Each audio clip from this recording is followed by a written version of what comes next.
मकर संक्रांति उत्सव की अध्यक्षता कर रही चौधरी चरण सिंह विश्वविद्यालय की कुलपति माननीय प्रोफेसर संगीता शुक्ला जी,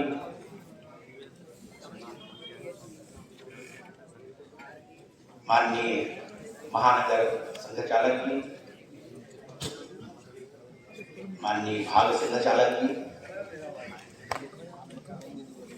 कार्यक्रम में उपस्थित सभी वरिष्ठ प्राध्यापकगण, गणमान्य नागरिक, माताएं, बहनें तथा छात्राओं तथा छात्रों,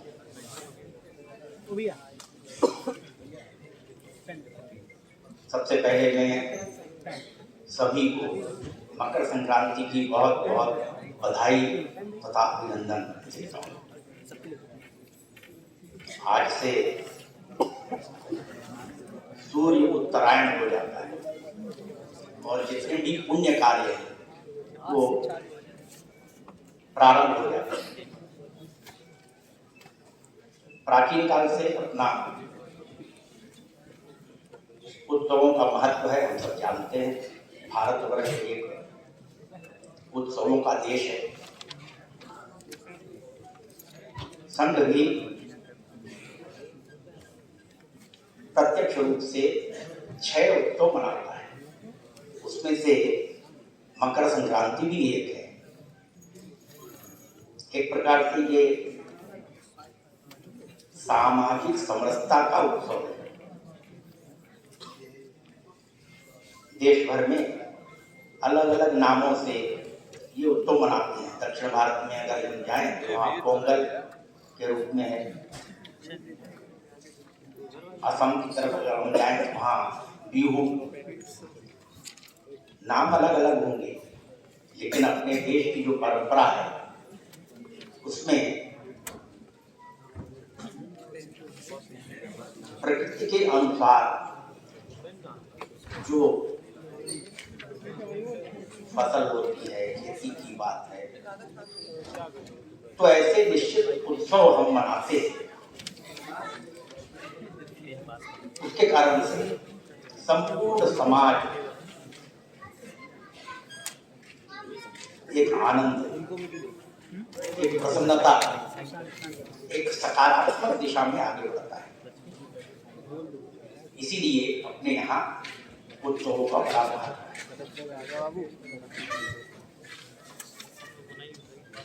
मकर संक्रांति,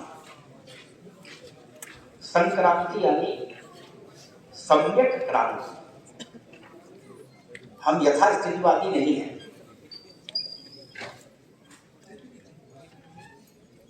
जो स्थिति है उस स्थिति को हम बदलना चाहते हैं और अच्छी दिशा में आगे बढ़ना चाहते हैं, और इसलिए इसको केवल क्रांति नहीं कहा, संक्रांति कहा, सम्यक क्रांति। तो हम परिवर्तन चाहते हैं। कोई भी समाज एक स्थान पर नहीं रह सकता। अगर उसको आगे बढ़ना है तो वर्तमान के जो समाज में आए हुए दोष हैं, कमियां हैं, उनको दूर करते हुए हम कैसे आगे बढ़ सकते हैं, इस दिशा में सोचना ही पड़ता है। इसके लिए हमको प्रयत्न करना ही पड़ता है। और इसलिए अपने समाज में हम कैसे आगे बढ़ें, किस दिशा में आगे बढ़ें, इसके लिए बार बार निर्देश अपने यहाँ बताए गए। अपने देश में भी 75 वर्ष पहले एक परिवर्तन हुआ। 1947 में अपना देश स्वतंत्र हुआ। पूरे देश भर में हम स्वराज 75, स्वाधीनता से स्वतंत्रता की ओर इत्यादि अनेक नामों से हम इस परिवर्तन की दिशा में हम विचार कर रहे हैं। जो परिवर्तन 1947 में हुआ, उसको करने के लिए कितने ही महापुरुषों ने, नायक नायिकाओं ने देश के लिए बलिदान किया, अपना जीवन का सर्वस्व खो दिया।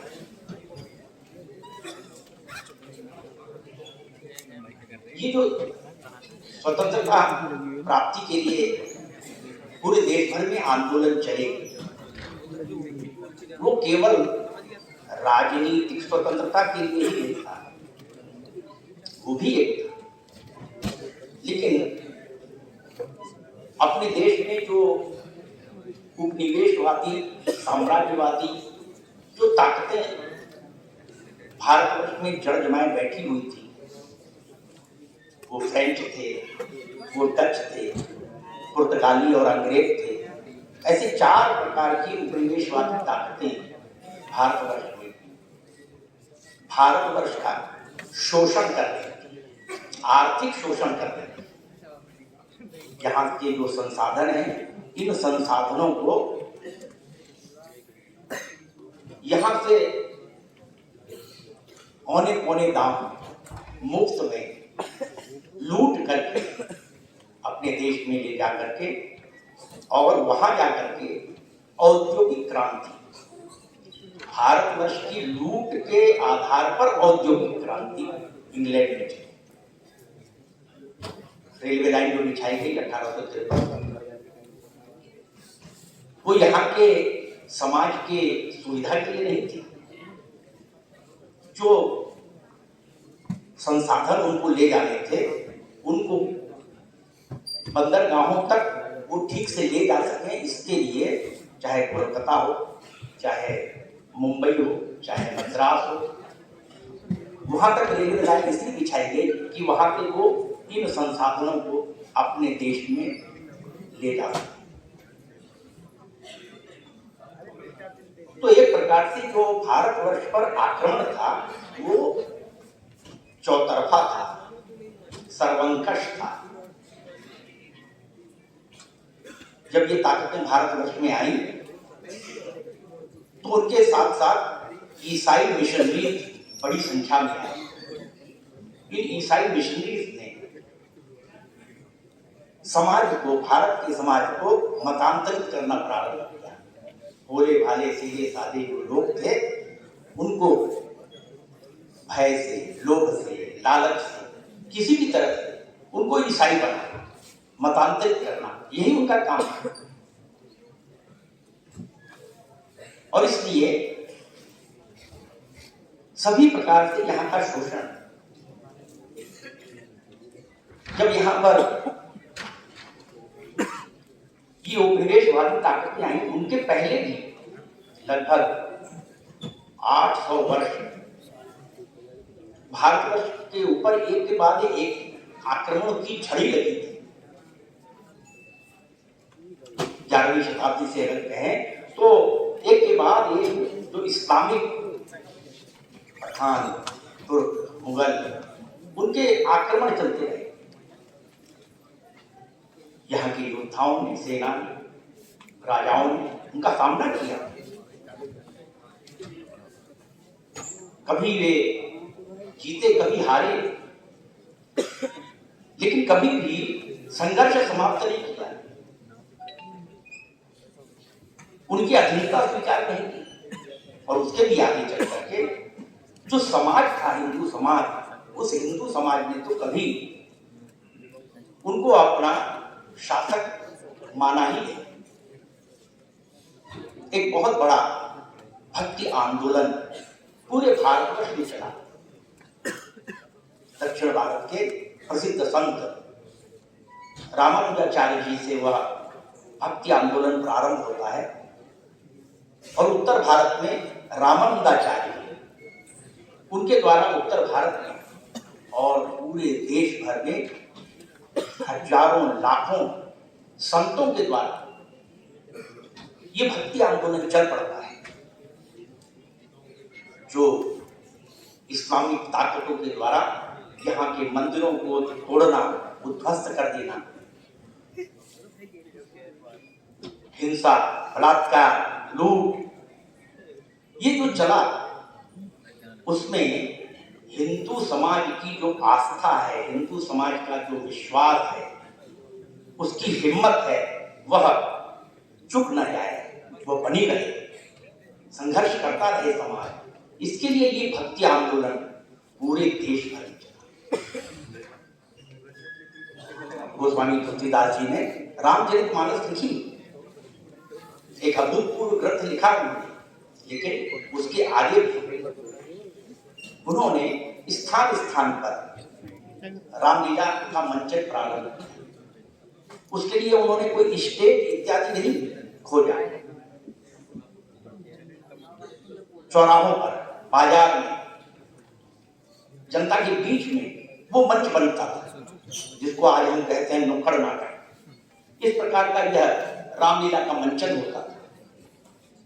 आज यहाँ है, कल वहां है, परसों वहां है, ऐसा वो घूमता फिरता। और उसमें नारा क्या लगता था? नारा लगता था राजा रामचंद्र की। हमारे राजा वो दिल्ली में बैठा बादशाह नहीं है, हमारे राजा है राजा रामचंद्र। हमको राम राज्य स्थापित करना है। बाद में जिसको महात्मा गांधी जी ने कहा कि राम राज्य, हिंद स्वराज में उन्होंने लिखा। तो समाज की आस्था, समाज का विश्वास, उसको पक्का करना। और इसलिए ये 800 वर्ष कितने अत्याचार, कितने ही और जघन्य कृत्य हुए, लेकिन हिंदू समाज उसने अपना धर्म। अहिल्याबाई जी ने देश भर के अलग अलग स्थानों पर जो मंदिर टूट गए थे, दूसरे स्थान पर मंदिर बनाया। काशी में जो विश्वनाथ मंदिर टूटा, बगल में आज जो विश्वनाथ मंदिर है, वो माता अहिल्याबाई ने बनवाया, जिस पर कि महाराजा रणजीत सिंह ने सोना मरवाया। गया में एक मंदिर है, श्राद्ध करने के लिए लोग जाते हैं, माता अहिल्याबाई ने उसको बनाया, रानी अहिल्याबाई ने उसको बनाया। सोमनाथ का मंदिर तोड़ दिया गया था, वहीं पर एक बगल में सोमनाथ का मंदिर महारानी अहिल्याबाई ने बनाया। तो ये जो आस्था है, ये विश्वास है, इसको डिगाई करके, इसको डिगने ना पाए, इसको बना करके रखना, इसके लिए प्रयत्न। तो जो यहाँ भारत के अंदर एक आध्यात्मिक, सांस्कृतिक, राष्ट्रीय जो शक्ति है, वो शक्ति यहाँ की हमेशा जागृत रही। जब ये उपनिवेशवादी ताकतें आई 1757 में, प्लासी का जो युद्ध, और उसके बाद से वो धीरे धीरे अंग्रेज आगे बढ़े, तो उन्होंने अध्ययन किया कि यहाँ एक ऐसी शक्ति है जो जितने भी इस प्रकार के अत्याचार हो, उनको बर्दाश्त करके और उखाड़ के फेंक देती है। हिंदुस्तान हिंदुस्तान बन करके खड़ा है। इसको कैसे समाप्त किया जाए? उसको समाप्त करने के लिए मैकाले ने 1835 में कहा कि एक नई शिक्षा व्यवस्था हम यहां लागू करेंगे। एक सुभाषित ने कहा है, एकम विश्रसो हन्ति शस्त्रेणैकश्च बध्यते स राष्ट्रम स प्रजाम हन्ति राजा नाम मंत्र विप्रभा। सुभाषित ने कहते हैं कि अगर किसी को विष दिया जाए, तो जो व्यक्ति उस विष का पान करेगा, खाएगा, उसकी मृत्यु हो सकती है। अगर शस्त्र से हमला किया जाए, तो जिस व्यक्ति को शस्त्र का आघात लगेगा, वो व्यक्ति उसके प्राण जा सकते हैं। लेकिन इसके आगे वो कहता है कि ये जो नुकसान है ये कम है, लेकिन इससे बड़ा नुकसान क्या है कि अगर मंत्र विप्लव यानी कि भ्रम निर्माण कर दिया जाए, समाज को भ्रमित कर दिया जाए, हम ये करें कि ये करें, वो कुछ तय न कर पाए, तो जो समाज भ्रमित हो जाता है वो भटक जाता है, वो अपने लक्ष्य तक पहुंच नहीं सकता। तो कवि कहता है कि ये मंत्र विप्लव, यानी जो भ्रम निर्माण करना है, उसके कारण से पूरा का पूरा समाज ही गर्त में चला जाता है, नीचे चला जाता है। अंग्रेजों ने ये भ्रम निर्माण करने का प्रयत्न जानबूझ करके किया, क्योंकि मैकाले ने अपने पिता को पत्र लिखा, उसमें उसने कहा कि हम यहाँ की इतनी बड़ी संख्या है, इसमें सबको तो हम शिक्षा नहीं दे सकते, लेकिन हम एक ऐसा वर्ग खड़ा करना चाहते हैं जो शासक यानी हम लोग और शासित जो यहाँ का समाज है, इनके बीच में वो एक ऐसा वर्ग तैयार हो जाए जो दिखने में, रंग रूप वर्ण में तो वो भारतीय लगेगा, लेकिन उसकी दृष्टि, उसके विचार वो अंग्रेज के समान। ऐसा वर्ग हम तैयार करना चाहते हैं, और इसके लिए जो भारत की शिक्षा व्यवस्था है, उस भारत की शिक्षा व्यवस्था को पहले नष्ट करना पड़ेगा, हमको अपनी नई व्यवस्था बनाना पड़ेगा। और इसलिए उसने भारत की जो शिक्षा व्यवस्था उसको नष्ट किया। कई बार लोगों को लगता है कि अंग्रेजों ने यहां आकर के भारत को शिक्षित किया, उससे पहले भारत शिक्षित था ही नहीं, भारत अशिक्षित था, अंग्रेजों ने ही भारत को शिक्षित किया। ऐसा कई बार बहुत सारे लोगों को भ्रम रहता है। प्रसिद्ध गांधीवादी विचारक आचार्य धर्मपाल, उन्होंने अंग्रेजों के जो गजेटियर्स हैं उनका अध्ययन किया, मद्रास में, इंग्लैंड में जाकर के, कोलकाता में, जहां भी, और उन्होंने 12 खंडों में उन्होंने पुस्तकें लिखी। एक पुस्तक उन्होंने लिखी, द ब्यूटीफुल ट्री। उसमें उन्होंने कहा, जो अध्ययन किया देश भर का, उसमें उन्होंने उस अध्ययन के आधार पर कहा कि भारतवर्ष में अंग्रेजों के आने के पहले 5 लाख के लगभग विद्यालय थे। भारतवर्ष में यहाँ का जो जन समाज था, वो जन समाज शिक्षित समाज था। जो शिक्षा ग्रहण करने वाले थे वो सभी वर्गों के थे, सभी जातियों के थे। उसमें बच्चे भी थे, बच्चियां भी थी, लड़के भी थे, लड़कियां भी थी। और जो शिक्षक थे वो शिक्षक भी सभी जातियों के, केवल ब्राह्मण नहीं थे शिक्षक, सभी जातियों के अध्यापक।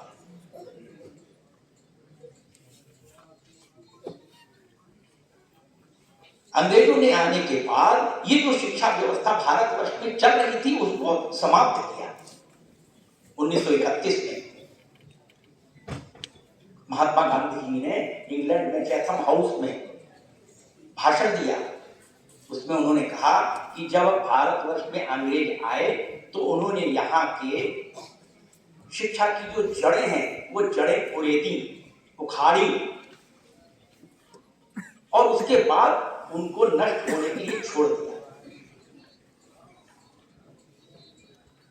तो जो यहाँ की व्यवस्था थी वो व्यवस्था स्वायत्त व्यवस्था थी। स्वायत्त का मतलब होता है वो शासन पर निर्भर नहीं थी, समाज ही उसकी व्यवस्था करता था। इस प्रकार की यहाँ पर व्यवस्था थी। और हम बड़े बड़े विश्वविद्यालयों का नाम जानते हैं, अपने देश में कितने बड़े बड़े विश्वविद्यालय आज भी आप जाएं तो उनके खंडहर हैं। मैं बिहार में क्षेत्र प्रचारक था तो नालंदा विश्वविद्यालय के खंडहर, जिसको कहते हैं कि वो बख्तियार खिलजी गया और उसने आग लगा दी वहां के और लाइब्रेरी में, तो 6 महीने तक वो धू करते जलती रही। कितनी लाखों पुस्तकें रही होगी। उसने क्यों जला दी? कहा कि जो कुरान में लिखा है अगर वही इसमें लिखा है तो इन पुस्तकों की आवश्यकता नहीं, कुरान में तो लिखा है। और जो कुरान में जो नहीं लिखा है वो अगर इन पुस्तकों में लिखा हुआ है तो भी इन पुस्तकों की आवश्यकता नहीं, जला दिया। कितना ज्ञान का भंडार रहा होगा वो समाप्त हो गया। तो नालंदा विश्वविद्यालय, भागलपुर में जाएंगे विक्रमशिला विश्वविद्यालय, गुजरात में जाएंगे वल्लभी विश्वविद्यालय, तक्षशिला, वाराणसी में कितने ही विश्वविद्यालय।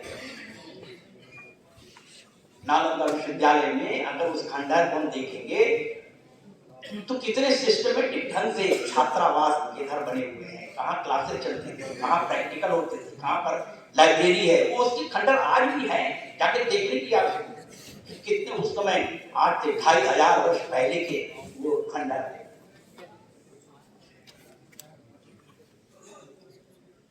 तो जानबूझ करके मैकाले ने यहाँ की जो शिक्षा व्यवस्था है, उस शिक्षा व्यवस्था को नष्ट किया,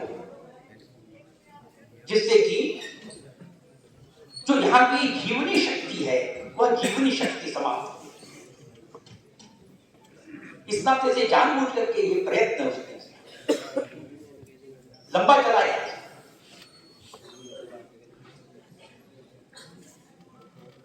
इस दृष्टि से अगर विचार करें तो अनेक प्रकार के जो भ्रम निर्माण करने के इतिहास के जो भारतवर्ष में आए ही नहीं, ऐसे लोगों ने भारतवर्ष के इतिहास को रचा, लिखा।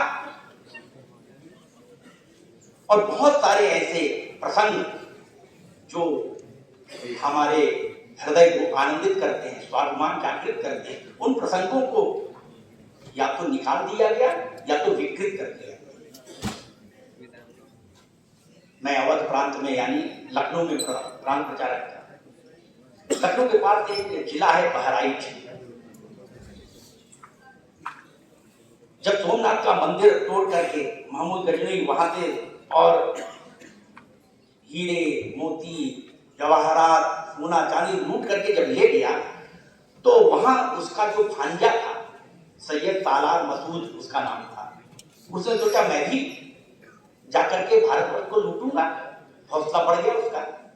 उसने भी सबको जुटाया, भारतवर्ष को लूटने के लिए चलना है। 1 लाख की सेना लेकर के वो भारतवर्ष की ओर चढ़ गया। लूटता हुआ वो अयोध्या होता हुआ बहराइच की तरफ, बहराइच ये हिमालय की तराई में, वहां एक छोटा राजा, राजा सुहेल देव, उसको जब पता लगा कि ये बहराइच की ओर आ रहा है, तो उसने अगल बगल के उस तराई के इलाके के छोटे छोटे राज्य के सबको बुलाया, राजाओं, 21 राजाओं को बुलाया और उसने एक सेना गठित। और जिस प्रकार से रणनीतिक दृष्टि से जैसे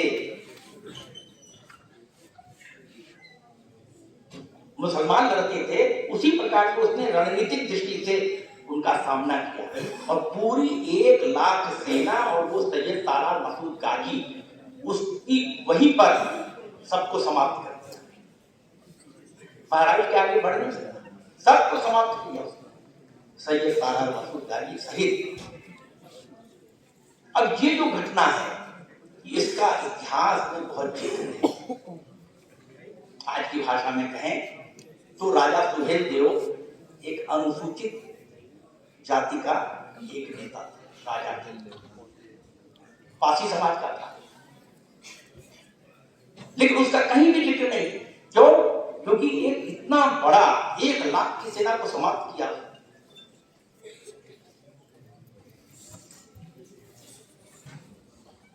जनजाति क्षेत्र, ऐसे जनजाति क्षेत्रों में बहुत सारे ऐसे नायक, योद्धा।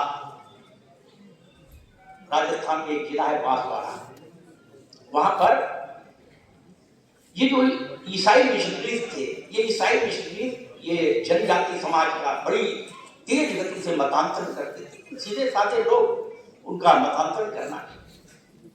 तो जो भील समाज है वो भील समाज बड़ा चिंतित था। उनके गुरु थे गोविंद गुरु। बांसवाड़ा में एक स्थान है जो गुजरात और राजस्थान की सीमा पर है, मानगढ़ उसका नाम है। 1913 में वहां पर उस मानगढ़ के स्थान पर हजारों की संख्या में भील समाज एकत्रित हुआ कि हम क्या करें, इतनी मतांतर हो रहा है। विचार विमर्श के लिए इकट्ठा हुआ वो जो समाज था, उसको अंग्रेजों ने चारों तरफ से घेर के, अंग्रेज सेना ने और गोलियों से भून दिया। हजारों लोग मारे। अब ये जो मानगढ़ की घटना है ये 1913 की है। 1919 की जलियांवाला बाग कांड तो हम जानते हैं कि अमृतसर में इस प्रकार का कांड हुआ जिसमें कि क्रूरता से हत्या की गई, गोलीबारी की गई। लेकिन ये मानगढ़ का ये मालूम, अभी मैं असम गया वहां प्रवास करने, तो वहां एक जिला है उसका नाम है तेल।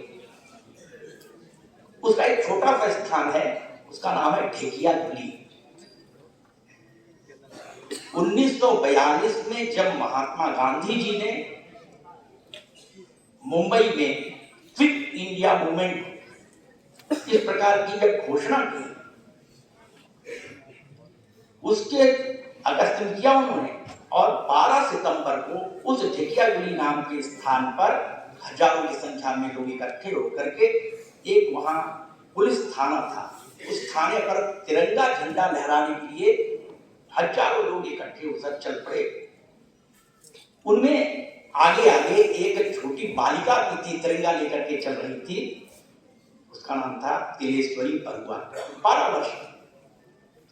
नारा लगाते जा रहे थे और उधर से गोलीबारी हुई, पहली गोली वो तिलेश्वरी बरुआ को, 12 वर्ष। वहां पर वो बना हुआ है बलिदान स्थल है। लेकिन इतिहास में तो ऐसे जो अनेक प्रसंग हैं उनका जिक्र नहीं आता। हम एक बड़े वैज्ञानिक का नाम जानते हैं, प्रसिद्ध वैज्ञानिक जगदीश चंद्र बोस। जगदीश चंद्र बोस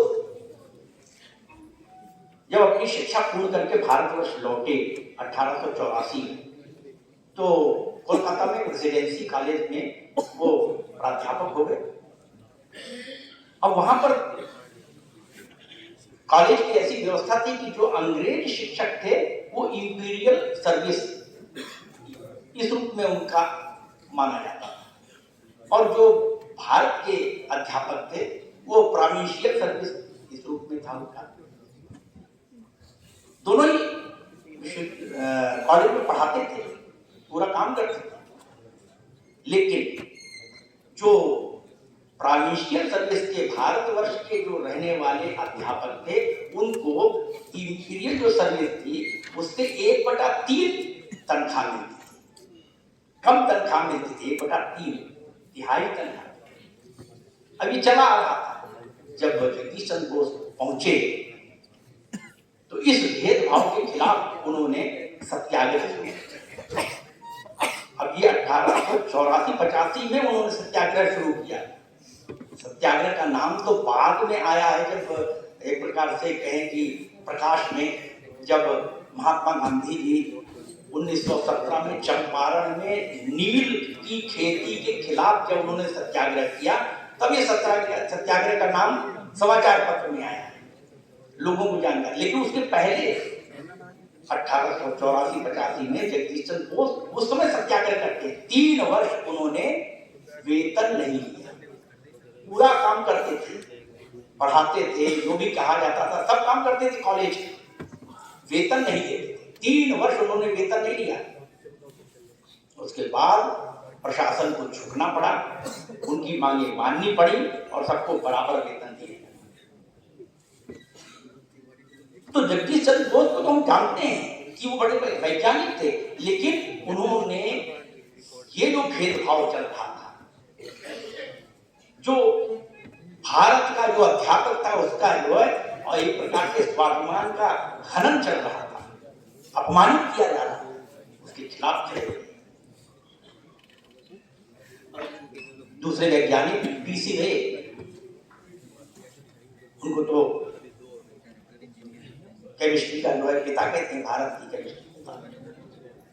उन्होंने हिस्ट्री ऑफ हिंदू केमिस्ट्री लिखा। हिंदू केमिस्ट्री, अब ये उन्होंने पीसी रे ने लिखा हिस्ट्री ऑफ हिंदू केमिस्ट्री। क्या है हिंदू केमिस्ट्री? उन्होंने एक उद्योग स्थापित किया, समाज के लोगों को व्यवसाय करने के लिए, आगे बढ़ने के लिए उन्होंने उद्योग स्थापित किया। Bengal chemical and pharmaceutical works, इस नाम से उन्होंने शुरू किया। आज उस समय उन्होंने स्थापित किया और क्रांतिकारियों को वो बम बनाने की भी शिक्षा देते, प्रशिक्षण कर देते। इसलिए लोग कहते थे उस समय कि ये वैज्ञानिक के रूप में छुपे हुए क्रांतिकारी। तो जो हमारे यहाँ के वैज्ञानिक थे, वो वैज्ञानिक भी किस प्रकार से देश की स्वाभिमान, देश की स्वतंत्रता की, देश का एक गौरव समाज में बना रहे, इसके लिए कितना उन्होंने काम किया। एक वैज्ञानिक थे प्रमथनाथ बोस, भूवैज्ञानिक थे, लेकिन यही भेदभाव उनके साथ करता गया। तो उन्होंने त्यागपत्र दे दिया। उड़ीसा में मयूरभंज में उन्होंने जो आयरन वो है उसकी खोज करके और जमशेदजी टाटा उनको बताया कि आप स्थापित करिए ये ओर यहाँ पर नहीं बताया। तो ये जो एक अनेक प्रकार से देश की स्वतंत्रता के लिए, स्वाभिमान के लिए जो जागरण है, और इसलिए ये जो सर्वंकष एक प्रकार से सांस्कृतिक दृष्टि से, आर्थिक दृष्टि से, शैक्षिक दृष्टि से जो आक्रमण था, उसका सामना अपने समाज ने किया। 1875 में स्वामी दयानंद सरस्वती ने आर्य समाज की स्थापना क्यों की? वो इसीलिए की पूरी की पूरी और डीएवी कॉलेज की श्रृंखला उन्होंने प्रारंभ करवाई। स्वामी श्रद्धानंद, लाला लाजपत राय, दयानंद एंग्लो वैदिक। तो ये जो भारतवर्ष की जो एक आत्मा है, उस आत्मा को जानना, समझना, शिक्षा के साथ साथ देशभक्ति, शिक्षा के साथ साथ समाज का काम करना, सेवा का काम करना, ये उसके साथ जुड़ा हुआ है। समाज को छोड़ करके हम नहीं चल सकते। लोकमान्य तिलक ने स्वतंत्रता संग्राम में उन्होंने नारा दिया, स्वतंत्रता मेरा जन्मसिद्ध अधिकार है। लेकिन इतना ही करके वो नहीं रुके, तो उन्होंने शिवाजी उत्सव प्रारंभ, गणेशोत्सव प्रारंभ। आज गणेशोत्सव पूरे देश भर में चलते हैं। वो गणेशोत्सव क्यों शुरू किए? गणेशोत्सव के माध्यम से समाज को एक दिशा देना, हमारी जड़ें कहाँ हैं, हमारी शक्ति कहाँ है, उसको हम पहचाने। और इसलिए लोकमान्य तिलक ने गणेशोत्सव प्रारंभ किए, शिवाजी उत्सव प्रारंभ।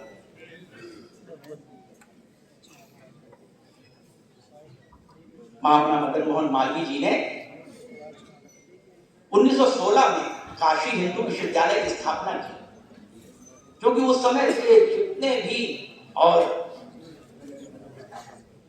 नेतृत्व वर्ग था, जो देश की स्वतंत्रता के लिए संघर्ष कर रहा था, आगे बढ़ रहा था, काम कर रहा था, उनको लग रहा था कि नहीं, समाज को जागृत करना है, समाज को खड़े करना पड़ेगा, समाज को संगठित करना पड़ेगा।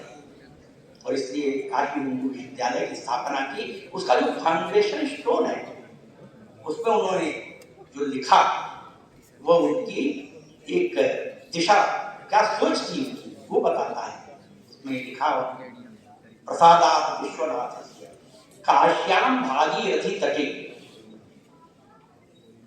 विश्वविद्यालय जो है मैं बना रहा हूं, भगवान विश्वनाथ की कृपा से इस गंगा जी के किनारे विश्वविद्यालय श्रेष्ठ हिंदू नाम मानवर्धन। हम ये विश्वविद्यालय क्यों बना रहे हैं?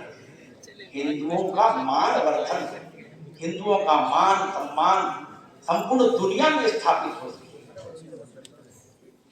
इसलिए हम ये विश्वविद्यालय, यहाँ नौजवान पढ़ करके आगे बढ़ेगा और संपूर्ण विश्व भर में भारतवर्ष का नाम हो जाएगा। इसके लिए उन्होंने काशी हिंदू विश्वविद्यालय की स्थापना 1925 में डॉक्टर हेडगेवार जी ने राष्ट्रीय स्वयंसेवक संघ की स्थापना की, क्योंकि सबका ये हो रहा था कि हिंदू समाज को संगठित करने की आवश्यकता है, एक शक्ति खड़ी करना है। वो शक्ति कैसे बनेगी? संगठन के आधार। और इसलिए राष्ट्रीय स्वयंसेवक संघ की स्थापना 1925 में की उन्होंने। आज पूरे भारतवर्ष में एक समाज को दिशा देने, समाज को संगठित एक शक्ति खड़ी है। यह असंभव कार्य, ऐसा लोग कहते थे, लेकिन वो असंभव कार्य धीरे धीरे कार्य करते करते जो डॉक्टर हेडगेवार जी ने कार्यकर्ता खड़े किए, उसके कारण से ये संभव हो सका। 97-98 वर्ष हो गए, अगले 2 वर्ष बाद 100 वर्ष होने वाले हैं राष्ट्रीय स्वयंसेवक संघ। किस लिए काम कर रहे हैं? क्या किसी पार्टी को सत्ता पे बिठाने के लिए? क्या राष्ट्रीय स्वयंसेवक संघ अपना नाम करने के लिए काम कर रहा है? तो राष्ट्रीय स्वयंसेवक संघ का लक्ष्य है जो हम रोज प्रार्थना में कहते हैं। आज भी अंत में हम प्रार्थना करेंगे तो हम वो कहेंगे कि हम अपने राष्ट्र का हम परम वैभव लाना चाहते हैं, यानी राष्ट्र का सर्वांगीण विकास हो, सभी क्षेत्रों में हम आगे बढ़े। और किस लिए? भारत माता की जय। हम भारत माता की जय के लिए काम करना चाहते हैं। सत्ता तो आएगी और जाएगी, लेकिन अगर समाज सशक्त है, समाज अगर मजबूत है, समाज को एक दिशा है कि हमको अपने देश के लिए काम करना है, तो फिर हम उस दिशा में। और इसलिए राष्ट्रीय स्वयंसेवक संघ जो शताब्दी आगे है, उस शताब्दी के लिए कोशिश ये कर रहा है कि अभी तक जहां हम नहीं पहुंचे वहां हम कैसे पहुंच सकते हैं। प्रत्येक गांव वहां पर हमारा ध्यान हो, समाज को जागृत करना, नगर के हर बस्ती हर मोहल्ले में हम जागृत हैं।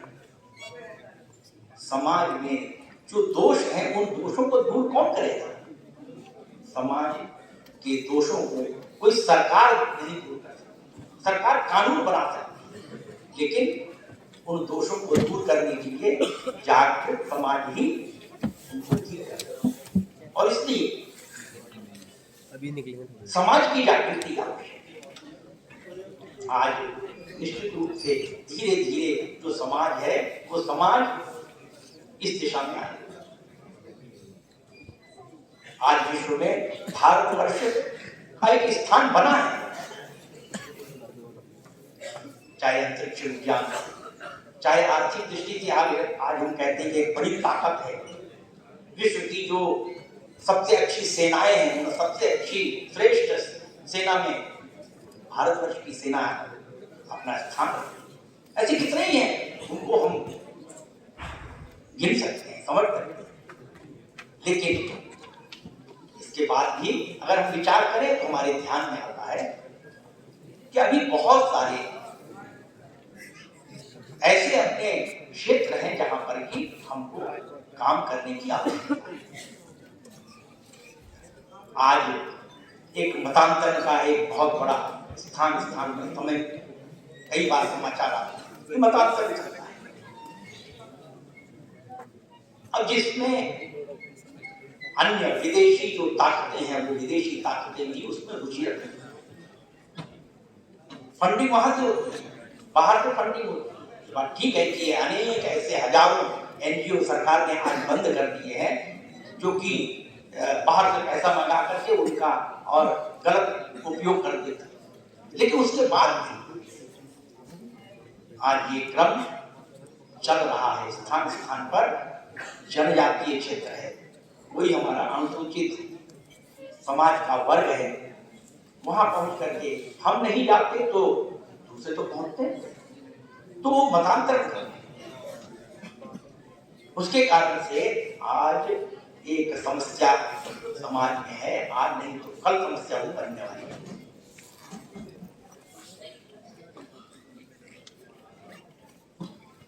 समाचार पत्र में कई बार हम पढ़ते होंगे लव जिहाद।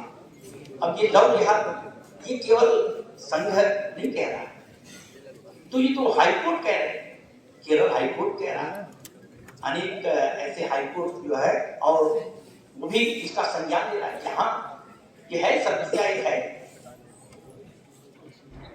इसलिए अब अपने घर में जो बालक हैं, बालिकाएं हैं, उनको हमको संभाल करके कैसे हम रखें, अपना हिंदू समाज कैसे सशक्त रहे, कैसे जागरूक रहे। नहीं तो छद्म नाम, गलत नाम, दूसरा नाम बदल करके और वो हमारे साथ कहीं घुल मिल जाते हैं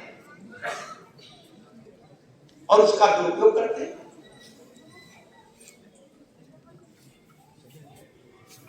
पेपर में पढ़ा कि नहीं, वो तो मेरा तो वो अब्दुल जो है वो ऐसा नहीं है, मेरा अब्दुल बहुत अच्छा है। बाद में 36 टुकड़े मिलते हैं।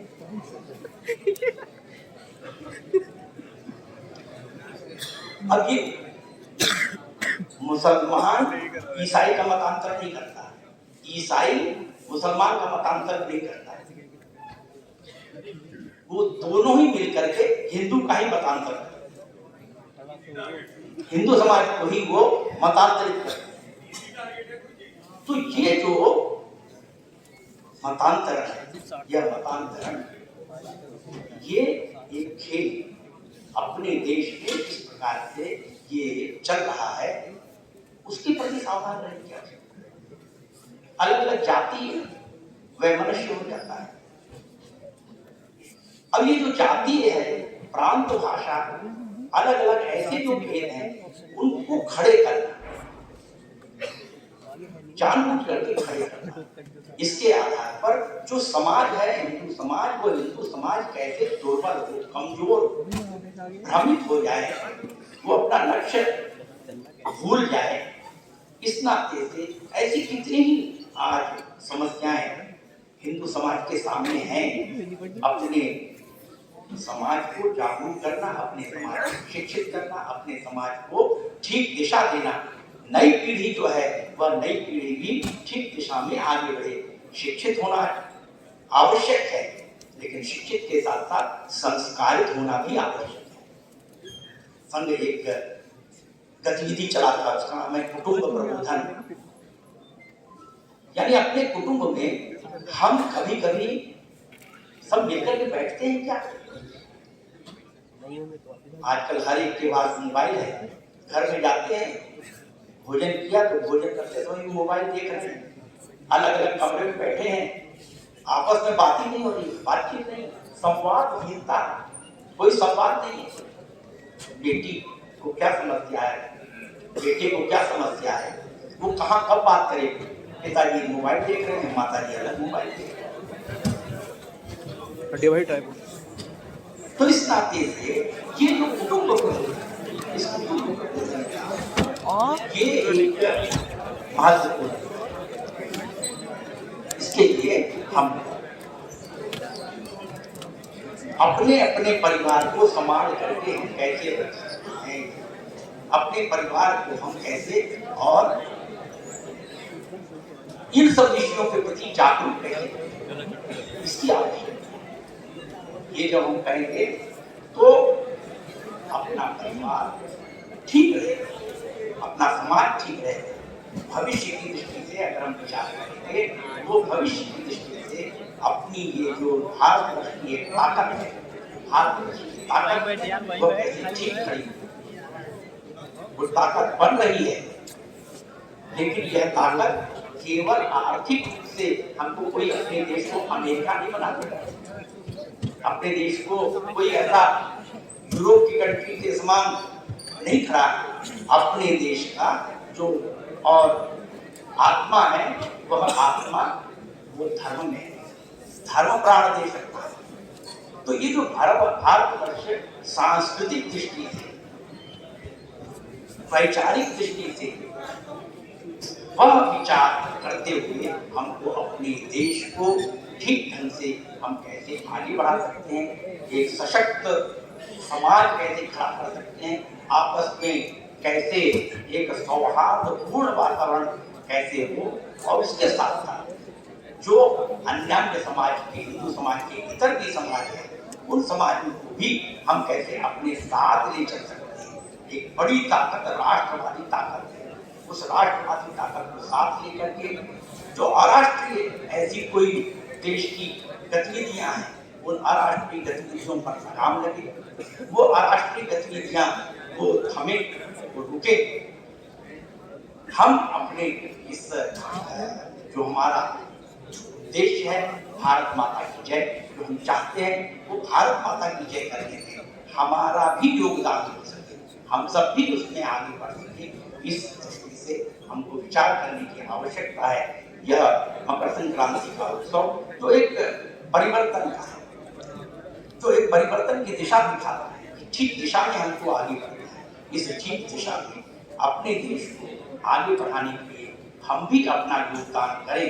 नहीं आपसे निवेदन करता हुआ अपनी वाणी को विराम। धन्यवाद।